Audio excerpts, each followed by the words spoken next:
Something fundamental is shifting in the world. It feels like a new kind of conflict is emerging, and it's not really about military hardware anymore. It's about something much more basic, survival. So today we're going to dive into how all of this is completely rewriting the rules of national security and forcing us to think about climate change in a totally new way. And this quote from climate expert Ali Takir Sheikh, man, it just hits the nail on the head.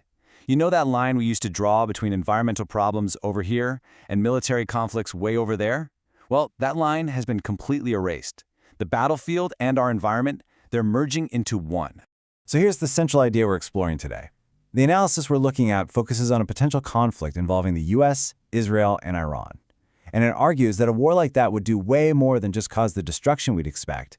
It would actually kickstart a totally new kind of crisis, one where military shocks and climate shocks feed off each other, creating this really dangerous feedback loop. All right, so let's start by breaking down what makes this a new kind of war, and maybe more importantly, the totally new way of thinking it's forcing on all of us. Okay, just look at the contrast here. It's a total paradigm shift. The old thinking was, oh, climate change is a long-term thing for our grandkids to worry about. And national security, that was all about tanks, jets, and military might. But the new reality, the one that conflict is shoving in our faces, is completely different. Climate is no longer a down-the-road problem. It's about surviving today. And security? Forget just hardware. Now, it's all about whether you have reliable energy, water, and food. In this new reality, well, it has some massive immediate consequences. The first one is something the source material calls the energy shock doctrine.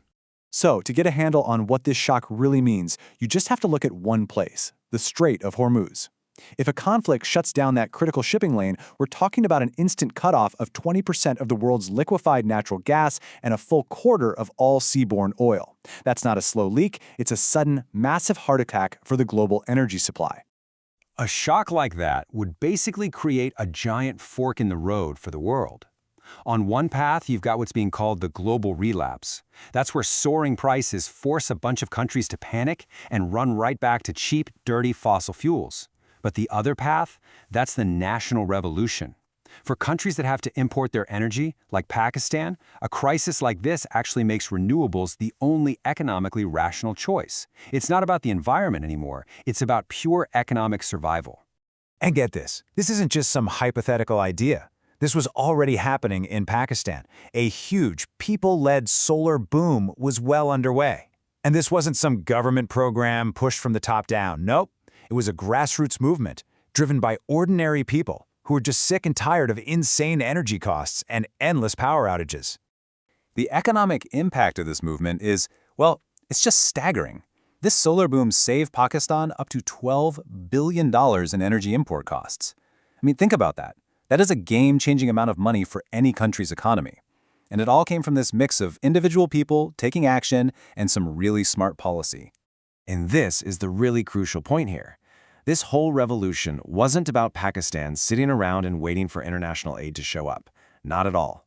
It was driven by their own smart, deliberate policy decisions. They cut wasteful fossil fuel subsidies. They slashed import taxes on solar gear. It's basically proof that a country can drive its own climate action when its back is against the wall.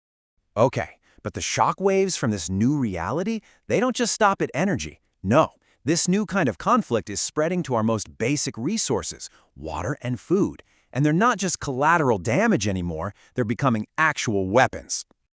Just think about this for a second. The Gulf region. It supplies something like 40% of all the desalinated water on the planet.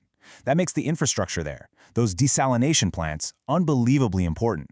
And in a conflict, it makes them an unbelievably vulnerable target.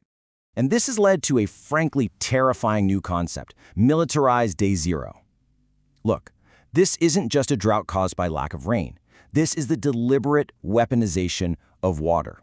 We're talking about military strikes on things like desalination plants that could push an entire, already water-stressed region right over the edge into a complete water shutdown. A hypothetical climate risk has just become a very real, very tangible military threat. And it's not just water, either. This conflict has laid bare just how brittle our modern supply chains are.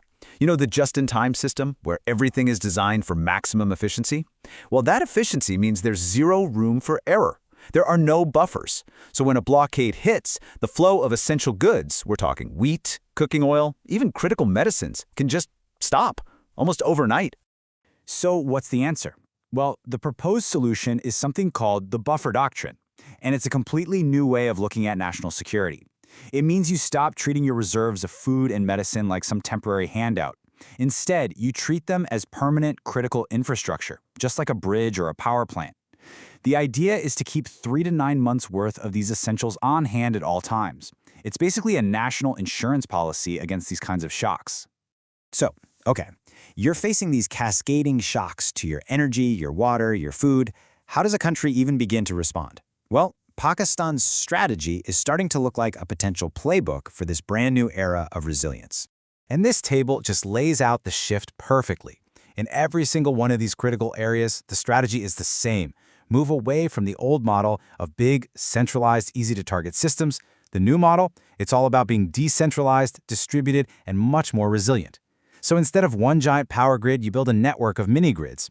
Instead of a few massive dams, you create a whole web of smaller reservoirs.